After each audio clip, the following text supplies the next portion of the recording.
le cas du trauma de couple, du trauma relationnel, qui est que parfois il y a des blessures qui sont des chocs dans la relation, des blessures d'attachement, des blessures de couple. Et ça, c'est encore un peu plus technique, parce que ce qui se passe en fait, c'est que c'est cumulatif. C'est pas que le cerveau il fait simplement ce calcul où majoritairement cette personne m'a déçu, ou majoritairement j'ai pas eu une expérience agréable avec cette personne. C'est plutôt qu'à un moment donné, tout allait très bien dans ta relation, ou tout allait plutôt bien dans ta relation, c'était peut-être pas forcément parfait, mais il s'est passé un événement que le cerveau n'a pas du tout prévu. Donc c'est un choc en fait pour le cerveau, parce que il s'est passé un événement qui vient totalement hors du champ de prédiction du cerveau. Ça vient de l'angle mort du cerveau. Le cerveau, il aurait jamais imaginé que cette chose-là pourrait arriver. Et là, tu as le choc amoureux. Là, tu as le choc qui provoque ce trauma, cette blessure de couple, cette blessure d'attachement.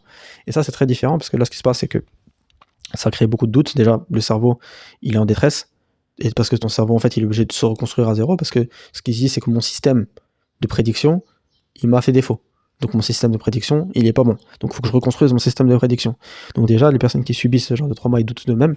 Ils se disent en fait, moi ce que je sais, que je peux faire confiance, parce que j'ai fait confiance une première fois, et ça m'a échoué. Donc comment est-ce que je peux faire confiance à moi-même d'ailleurs? Comment est-ce que je peux faire confiance à moi dans le fait de voir si je peux faire confiance à quelqu'un? Donc il y a un double doute. C'est à ce double doute-là, et le doute de la personne, qui est maintenant, et toi aussi, comment je peux te faire confiance? Toi qui m'as déjà trahi, comment est-ce que je peux être sûr que tu vas pas le refaire? Toi qui m'as déjà fait du mal, qui m'a blessé, comment est-ce que je peux être sûr que tu vas pas me reblesser? Donc ça, c'est encore un peu différent quand tu as des doutes qui sont liés à des traumas.